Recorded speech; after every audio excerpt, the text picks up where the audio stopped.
I never feared the dark. I feared what was hiding in it. My job taught me that the most terrifying things don't happen in basements or abandoned asylums. They happen in ordinary living rooms, under the steady ticking of a wall clock. My name is Elias. I'm a professional cleaner, but I don't wash windows in office buildings.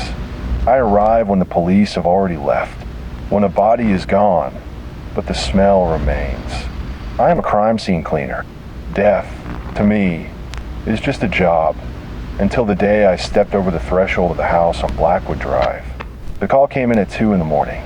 No name, just an address and a wire transfer for an amount that made my eyes widen. It was triple my usual rate. Money has a way of silencing your instincts. It whispers to you that everything will be fine, even when the wind outside is howling like a wounded animal.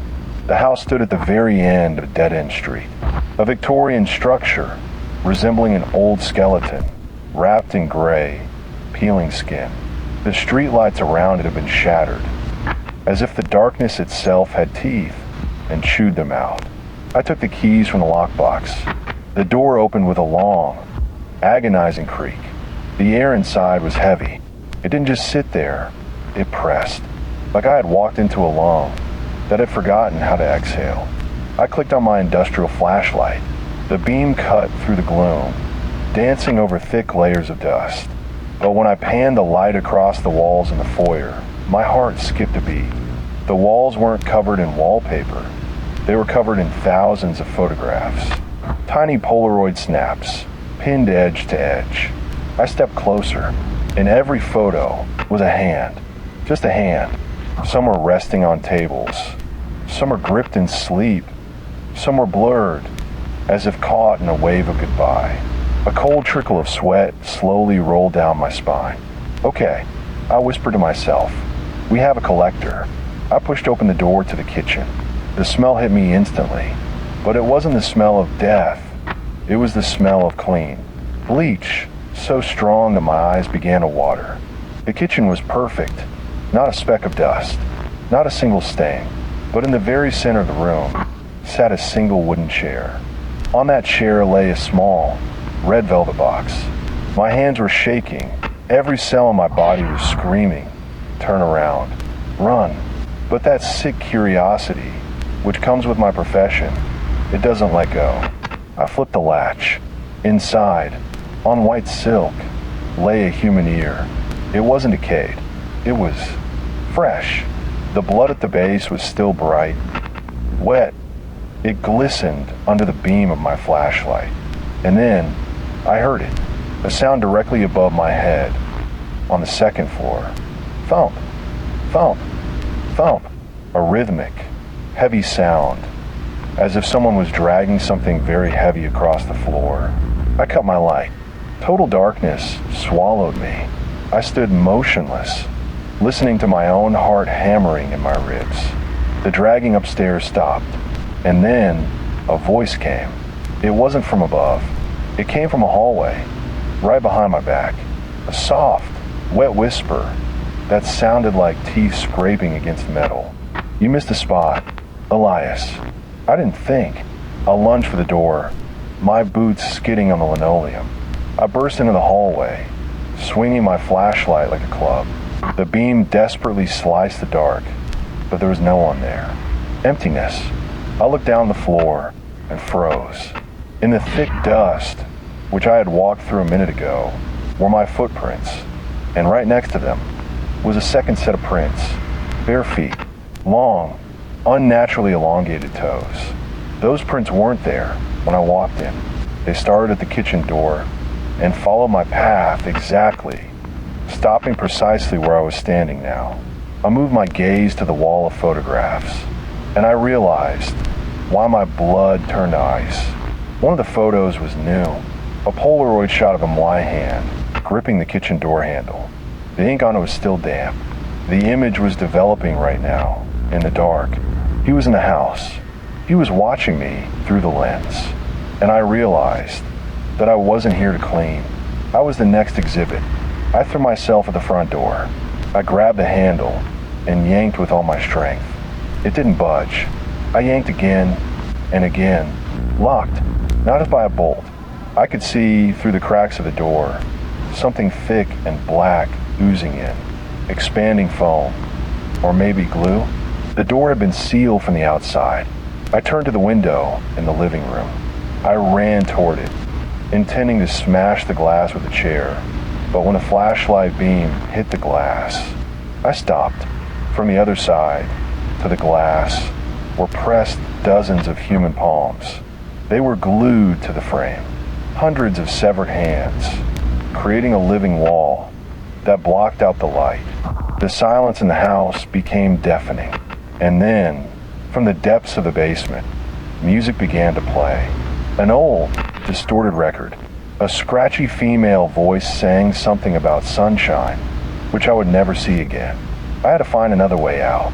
My footsteps echoed in the empty rooms, like gunshots. Every room was worse than the last. In the dining room, the table was set for 12 people, but instead of plates on the table lay books. Old, leather bindings that looked far too much like human skin. I opened one of them. On the first page was written my last name, my social security number, my home address, and then came pages filled with a detailed description of my diet for the last 6 months. Every step I took, every lunch I ate, every time I thought I was alone. He hadn't just chosen me today, he had studied me. I was his project. Suddenly, the music downstairs cut off. A sound was heard. Click, as if someone had flipped a breaker. And then, the whole house began to change. The walls began to vibrate. A low hum, as if deep in the foundation, a massive mechanism had started up. I saw how the wall at the end of the hall began to slowly move forward. The room was shrinking. This wasn't just a house. It was a meat grinder. Elias, that voice again. Now it came from the ceiling. You were always so tidy. I like that. But you never cleaned. Yourself. Do you want to see what is inside you, really? I ran for the stairs, leading to the second floor. It was the only way, where the walls weren't moving yet. My lungs were burning from the smell of bleach. Every step screeched under my weight, like a small animal, having its throat stepped on. When I reached the upper landing, I saw that the doors to all the bedrooms were ajar. A faint, pulsing red light was coming from inside. I stopped to catch my breath, and then I saw him. He stood at the end of the dark corridor. He was tall, too tall for a human. His arms were long. They hung almost to his knees. He was wearing a long, leather apron, which glistened with fresh grease. But the most terrifying thing was his face. He had no face. Instead of skin, there was stretched gauze, through which a dark liquid was seeping. In place of eyes were 2 large, black buttons, sewn on with coarse thread. He slowly raised his hand. In his fingers was my cell phone. He pressed a button, and nothing rang in my pocket. But I heard the sound of a notification, coming from somewhere nearby. I slowly lowered my eyes to my jacket. On my chest, right over my heart, was pinned a small white note. You are here. How'd he do it? When did he manage to get so close to pin a needle? And I didn't even feel it. He began to walk toward me. It wasn't the gait of a man. It was the movement of a broken marionette. His knees bent the wrong way. Every step was accompanied by a wet crunch of bone. I turned and threw myself into the nearest room, bolting the door shut. I pressed my back against the wood, trying not to breathe. On the other side of the door, silence fell. Then, I heard something soft rub against the door. Like a giant cat. Elias, the voice whispered behind the wood. I've already seen your hands. I already have your ear, but I haven't seen your memories yet. I turned around to inspect the room I was in. It was a bathroom, but instead of a tub, in the middle stood a huge metal vat filled with a black, thick liquid. And over the vat, on meat hooks, hung people. They weren't dead. Their eyes were wide open. Their mouths were sewn shut with the same coarse threads as the face of the creature in the hallway. They looked at me, begging. I went to the bathroom window. It was small, high under the ceiling. I began to climb up, tearing my nails against the brick. My flashlight fell from my pocket and shattered on the floor with a clink. Only the faint red light remained, coming from the vat. I grabbed the frame. I almost made it out, but then I felt it. A cold, long hand wrapped around my ankle. The grip on my ankle wasn't just cold, it was mechanical. It felt like a vice made of frozen meat. I screamed, a raw, jagged sound that tore through my throat as I was yanked backward off the windowsill. My chin slammed into the rim of the metal vat. The world turned into a kaleidoscope of red sparks and white pain. I tasted copper. I felt my teeth rattle in their sockets. I tried to scramble away, but my boots found no purchase on the slick tile. The creature didn't pull me fast. It was deliberate. It wanted me to feel every inch of the floor, every vibration of its strength. It dragged me toward the center of the room, toward the hanging shadows of the people who couldn't scream. I looked up, and there they were, the dangling victims. Their legs were kicking feebly, rhythmic, like a slow-motion dance. One of them, a woman with gray hair and eyes full of shattered glass, looked down at me. Her lips were stitched together with thick, black twine, but her nostrils flared in a silent, desperate rhythm. S-less. She was blinking it in Morse code. I reached out, desperately grasping for anything. My fingers brushed against a discarded surgical tray. I didn't think. I just grabbed. My hand closed around a pair of heavy, bone-cutting shears. The creature leaned over me. The smell of gauze and rot was suffocating. It reached down with its other hand, those long, spindly fingers tracing the line of my jaw, as if it were measuring me for a suit. I swung. The shears buried themselves in the creature's forearm with a sickening, wet thud. It didn't scream. It didn't even flinch. It just stopped. It looked at the metal handles protruding from its limb. Then it looked back at me. A low, gurgling sound came from behind the gauze mask. It sounded like laughter. Pain is just this signal. Elias, the voice rattled. You're just Transcvng. It grabbed the shears and with a slow, deliberate motion, pushed them deeper into its own arm until the blades clicked against the bone. Then it twisted. The sound of my own shears grinding against its ulna made me vomit. The creature let go of my ankle, and for a second, I thought I had a chance. I rolled, kicking the surgical tray into its shins, and scrambled toward the door. I didn't go for the hallway. I knew he was faster there. Instead, I saw a small, wooden hatch in the baseboard, a laundry chute. I dived for it head first. The slide was narrow, coated in decades of dust, and something slippery. I fell for what felt like an eternity, my shoulders bruising against the wooden sides, until I hit a pile of soft, damp fabric at the bottom. I was in the basement. The air here was freezing. It smelled of old earth and ozone, like a lightning strike. I stood up, shaking, my hands covered in the black residue from the chute. I reached for my pocket, but my backup lighter was gone. I was in total darkness. Then, the record player started again, but it wasn't the woman singing anymore. It was a recording of a heartbeat. The sound was coming from the walls, not from speakers, but from the pipes. The entire plumbing of the house was pulsing. I felt the floor beneath my feet. It wasn't concrete anymore. It was soft, padded. I reached out, feeling the wall. It wasn't stone. It was leather. Cold, poured, human leather. I began to walk, hands outstretched, praying I wouldn't trip over a corpse. Every few feet, my fingers would brush against something metallic. A lever, a gear, a chain.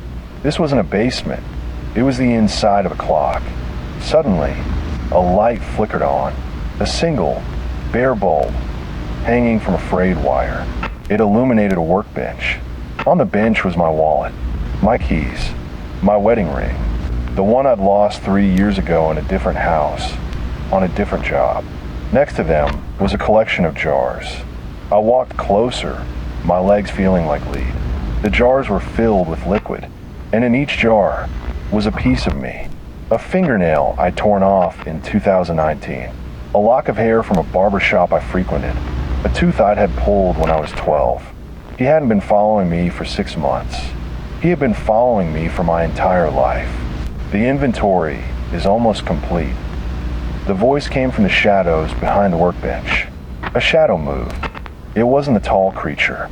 This was something else. Something smaller.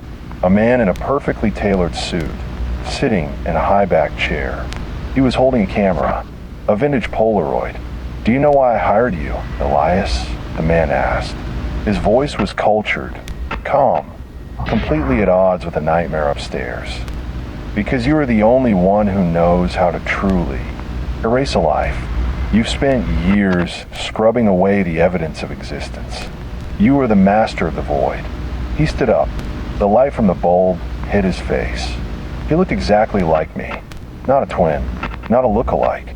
He was a perfect, surgical copy, except for his eyes.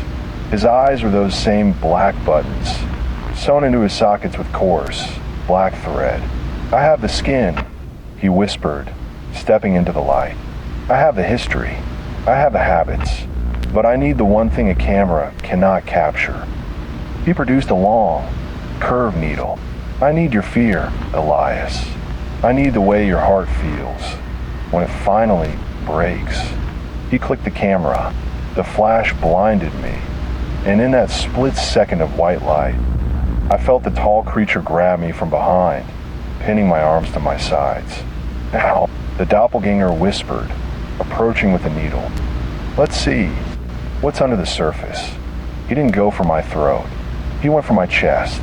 He began to sew the white note, the one that said "you are here," directly into my skin. I felt the needle bite, pierce and pull. 1, 2, 3. The pain was so intense it became a sound. A high-pitched, constant ringing. I felt my consciousness slipping, drifting into the black vat of my own agony. But as he leaned in to finish the last stitch, I saw it. A small, brass valve, protruding from the wall right behind his head. The gas line. I stopped fighting the creature. I let my body go limp. "That's it," the copy whispered, his button eyes reflecting the flickering bulb. "Give it to me. Give me the end." With my last ounce of strength, I didn't punch him. I didn't kick. I reached out, and I ripped the shears, still embedded in the tall creature's arm, free. The creature roared, a sound like grinding stones, and for a second, its grip loosened. I lunged forward, not at the man, but at the valve. I slammed the heavy metal shears against the brass pipe with everything I had. The smell of gas hissed into the room, a violent, invisible cloud. I reached into my boot. I didn't have a lighter, but I had my striker, the magnesium rod I used to start industrial incinerators. "Elias, no!" the man screamed, his face contorting, the stitches on his own fake skin beginning to pop. I looked him right in those black, plastic eyes. "You want my life." I wheezed, the gas filling my lungs. Then burned for it. I struck the rod. The spark was tiny, a single, brilliant diamond of light, but in a room filled with gas. It was a god. The world didn't just explode, it rewrote itself. A wall of orange fire slammed into my chest, hurling me backward. I felt my hair singe, the smell of burning protein filling my nose, before the pressure wave knocked the consciousness right out of my skull. I woke up to the sound of dripping. Water? No, it was too thick. I opened my eyes, or tried to. My left eyelid was fused shut with dried blood and soot. I wiped it with a shaking hand. The basement was gone. The Victorian house above me had collapsed into a jagged, smoking ruin of timber and plaster. But I wasn't dead. I was lying at the bottom of a crater, where the floor of the basement had buckled and fallen into something much, much deeper. The gas explosion hadn't just destroyed the house. It had cracked the lid on a subterranean hive. I sat up, every bone in my body screaming in a synchronized choir of agony. The air here was cool, damp, and smelled of ancient copper.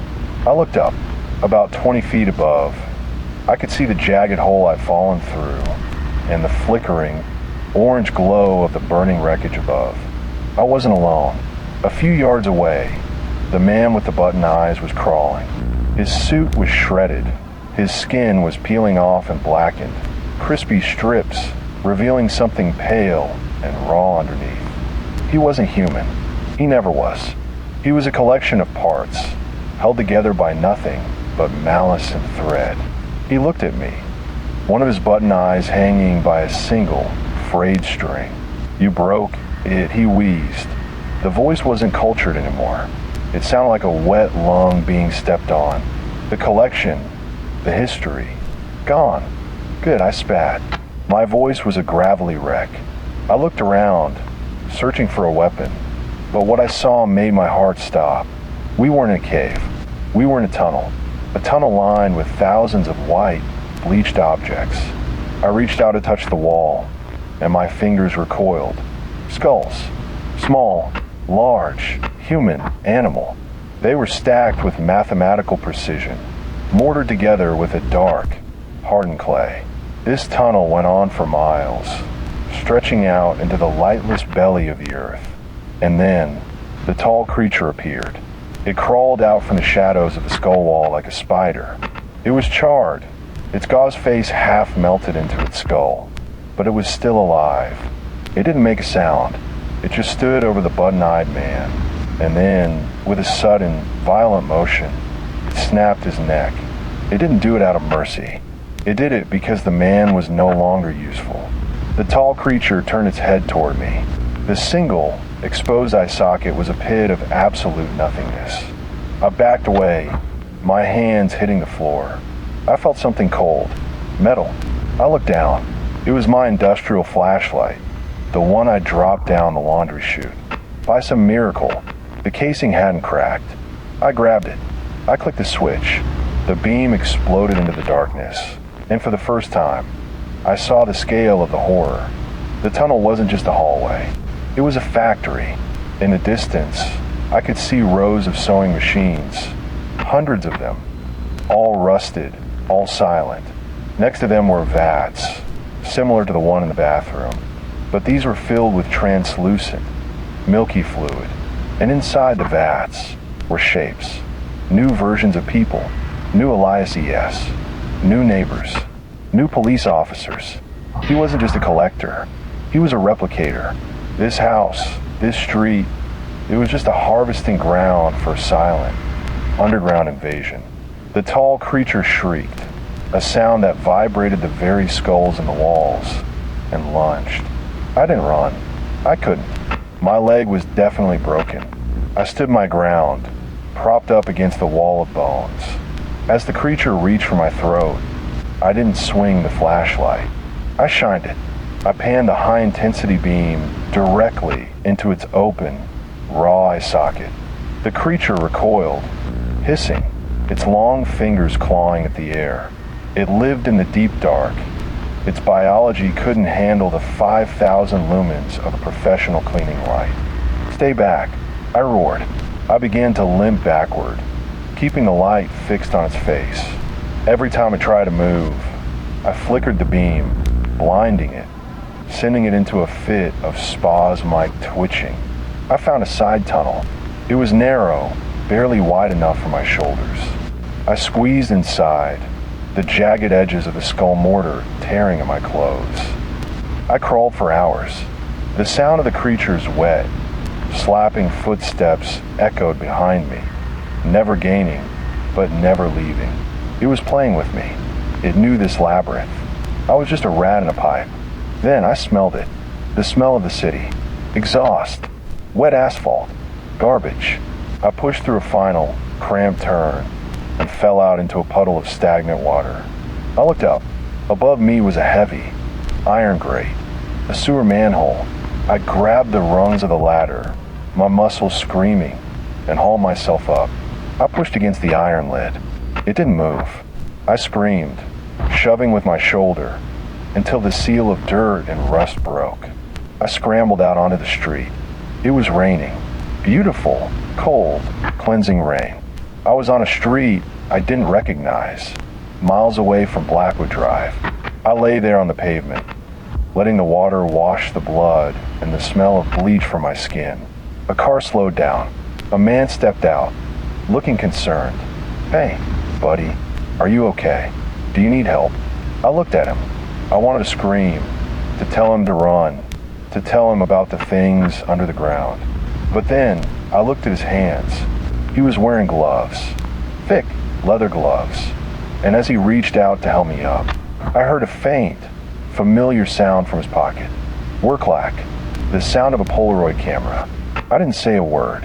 I just got up and I ran. I didn't look back. I didn't stop until I found a police station. But as I sat in the waiting room, covered in soot and bone dust, I noticed something. The clock on the wall. It wasn't ticking. I looked closer. Inside the glass face of the clock was a tiny Polaroid photo. It was a photo of me, sitting in this exact chair, in this exact police station, taken from an angle that should have been impossible. And then the officer at the front desk looked at me. He smiled. "You missed a spot. Elias." The smile on the officer's face didn't reach his eyes. It couldn't. His eyes weren't eyes. They were static. Deep, bottomless pools of black ink trapped behind glass. I didn't wait for him to stand up.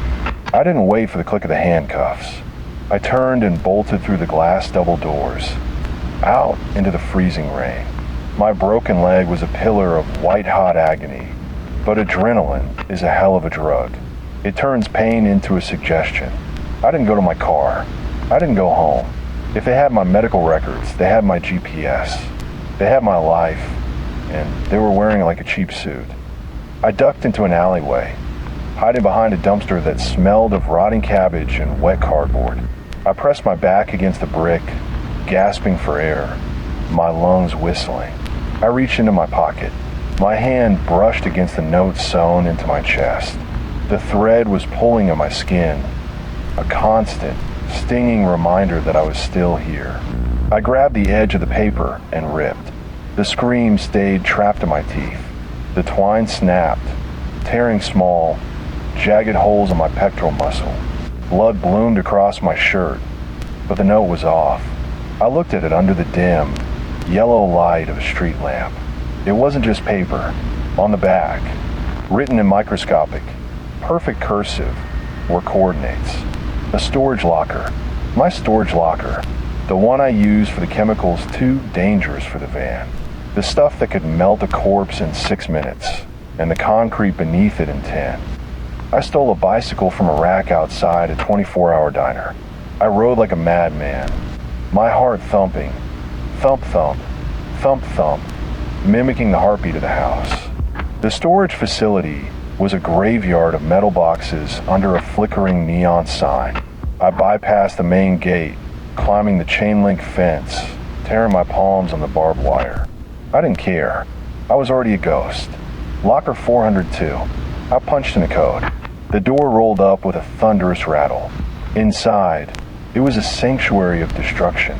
Rows of high-grade acids, thermite canisters, industrial-strength solvents. And in the corner, my heavy canvas work coat and a gas mask. I geared up. I felt the weight of the chemicals in my satchel, the familiar, reassuring clank of glass against glass. "If I'm a spot you missed," I whispered into the rubber mask, my voice sounding hollow and metallic. "Then I'm the kind of stain that takes the whole floor with it." I looked at the coordinates again. There was a second set, handwritten in my own handwriting. The source. It wasn't Blackwood Drive. That was just a branch. The source was the old, decommissioned water treatment plant on the edge of the city, the heart of the plumbing. I arrived at the plant at 4 a.m. It was a cathedral of rusted iron and concrete, surrounded by a sea of dead grass. I didn't sneak in. I walked right to the main intake valve. The tall creature was there. It was waiting for me. It stood on top of a massive, circular grate, its long, gauze-wrapped arms hanging limp. It didn't attack. It just tilted its head. "You came home," The voice vibrated, not from its mouth, but from the very ground beneath my feet. "I'm here for the deep clean," I said. I pulled a canister of pressurized chlorine gas from my bag. I didn't throw it at the creature. I threw it into the intake. Then, I pulled the pin on a thermite grenade. Wait, the voice changed. It wasn't a rattle anymore. It was my mother's voice. Then my wife's. Then, it was MY voice, perfect and clear. "Elias, don't do this. We can fix you. We can make you permanent. No more aging. No more cleaning up after the dead. You can be the memory." The creature's face began to shift. The gauze unraveled, revealing a face that was a blur of everyone I had ever loved. My hand trembled. The magnesium strip on the grenade was a cold, hard reality against my thumb. "You're not them," I choked out. "You're just the Polaroid. We're the only version of them left, Elias." The creature stepped forward. Its hand, long and pale, reached out. It didn't have claws. It had a needle. One stitch, and the pain stops. I looked down at the dark water rushing beneath the grate. I saw a reflection. It wasn't me. It was a man with button eyes, smiling back. I realized then, with a cold, hollow certainty, that I hadn't escaped the basement. The explosion, the tunnel, the police station. It was all the development process. I wasn't in the water treatment plant. I was still lying on that red velvet chair, in the kitchen at Blackwood Drive. The chemicals in my bag, they were just my own cleaning supplies, transformed by my dying brain into weapons. The needle in the creature's hand wasn't a threat. It was the last step. I looked at the grenade. It wasn't a grenade. It was my flashlight. I looked at the tall creature. It wasn't a monster. It was a man in a surgical mask, leaning over me with a needle and thread. "He's fighting the anesthesia." A voice said, muffled, distant. "Doesn't matter." Another voice replied, "The hand is already pinned. Start the next one." I tried to scream, but my jaw was already wired shut. I tried to move my arms, but I felt the cold, familiar weight of the meat hooks. I wasn't the survivor. I wasn't the hero. I was just a long, slow exposure. The flash went off. Worklack. The image began to fade. White, gray, black. The darkness wasn't empty. It was crowded. I couldn't move my head, but I didn't need to. My vision had become a series of still frames, flashing in the void. Worklack. I was back in the foyer of the house on Blackwood Drive, but the walls were gone. In their place, an endless, white gallery, stretching into a horizon of pure, blinding salt. Thousands of pedestals stood in silence, and on each pedestal was a person. They weren't statues. They were still, not the stillness of death, but the stillness of a photograph. A man mid-sneeze, frozen forever in a spray of droplets. A child mid-laugh, teeth bared, eyes crinkled, locked in a joy that had no end and no beginning. And then I saw the curator. He didn't have a gauze face. He didn't have button eyes. He was beautiful, a man composed of pure, shifting light, wearing a suit made of silver film. He walked among the pedestals with a velvet cloth, polishing the skin of the frozen, buffing the terror out of their eyes until they shone. "You're nearly ready. Elias," he whispered. His voice didn't come from a throat. It came from the air itself. The others, they were just sketches. But you are a masterpiece of atmospheric rot. He stopped in front of me. I felt the invisible weight of a pedestal beneath my feet. My body was stiffening. My blood was turning into heavy, slow-moving ink. "What?" I tried to scream, but my tongue was a slab of lead. The curator leaned in. His face was a mirror. I saw myself. Not the cleaner, not the survivor, but the version of me that lived in the dark corners of other people's nightmares. "Because the world is too messy. Elias," he said, his voice a soft, silken caress. "Life is a smudge. It's a stain on the perfect canvas of the void. People die. They decay. They leave behind smells and fluids, and Ugliness. You of all people should understand. He ran a finger along my cheek. I couldn't feel the touch, only the cold, calcifying intent behind it. I'm the ultimate cleaner, he continued. I don't just scrub the floor. I scrub the time. I take the chaos of a human life, and I distill it into a single, perfect, unchanging moment. No more pain, no more loss, just the image. He stepped back, framing me with his hands. The house, the creature, the double, they were just a PRE wash. We had to strip away your hope. We had to bleach your soul until only the raw, unfiltered fear remained. That is the only color that never fades. I felt the last of the warmth leave my fingertips. My hands, the hands that had scrubbed 1,000 floors, were turning into white, polished marble. I looked at the gallery one last time. I saw the woman from the vat, the one who blinked in Morse code. She was here. She was on a pedestal 3 rows down. She wasn't blinking anymore. She was a statue of pure, crystalline grief, her tears frozen like diamonds on her cheeks. She was perfect. And now, the curator whispered, lifting a vintage, heavy camera to his eye. The final exposure. I fought. I reached deep into the core of my being, searching for a spark, searching for the smell of the bleach, the sting of the acid, the reality of the grime. I didn't want to be a masterpiece. I wanted to be a mess. I felt a surge of heat, a flicker of the explosion from the basement. It wasn't gone. It was a memory, and memories are the only things that cannot be photographed. I am dirty, I wheezed. The curator paused. His finger hovered over the shutter. What? I am a stain. I roared with the last of my breath. I didn't try to run. I did what I had done my entire life. I reached into the ink of my own soul, the darkness they had spent so much time refining, and I spit it out.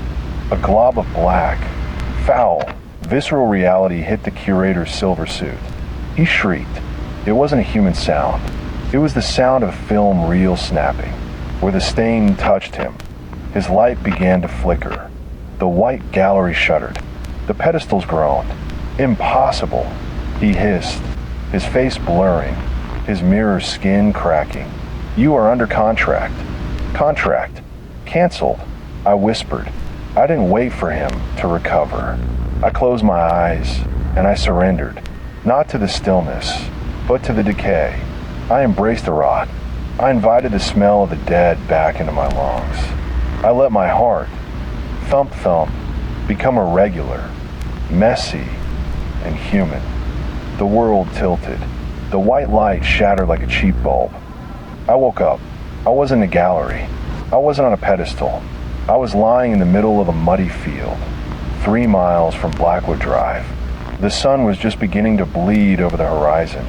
A messy, unfiltered, orange smear. I was covered in blood. My chest was a map of jagged, shallow cuts where the note had been. My leg was broken in 2 places. I smelled like smoke, sweat, and failure. I have never felt so beautiful. I crawled to the edge of the road. I waited. Eventually, a truck driver pulled over. He didn't have button eyes. He had bloodshot, tired eyes, and a stain on his shirt from a cheap coffee. Jesus, kid, he said, his voice rough and real. You look like hell. I know. I rasped, grinning through the blood. Isn't it great? I spent 6 months in a hospital. The police investigated Blackwood Drive, but they found nothing. Just an empty, decrepit Victorian house that had collapsed in a gas leak. No photos, no vats, no tunnels. They told me I'd had a psychotic break brought on by chemical exposure and trauma. They told me the creatures were hallucinations. I almost believed them, until yesterday. I was back at work. I was cleaning an old apartment in the city. A simple job. An elderly man had passed away in his sleep. Natural causes. I was scrubbing the floorboards in the hallway, lost in the rhythm of the brush, when I saw it. A small, rectangular shape tucked under the baseboard. I pulled it out. It was a Polaroid. It was a photo of me, taken from behind, as I sat on the floor scrubbing. I was covered in sweat. I looked tired. I looked old. But on the back, in that perfect, microscopic cursive, were 4 words. We'll wait for the RE shoot. I didn't scream. I didn't run. I just reached into my bag, pulled out a bottle of industrial strength bleach, and poured it directly onto the photo. I watched as the image bubbled, dissolved, and turned into a white, meaningless smear. Then, I got back to work, because as long as the world is messy, as long as there is grime and rot and blood, the curator can never finish his collection.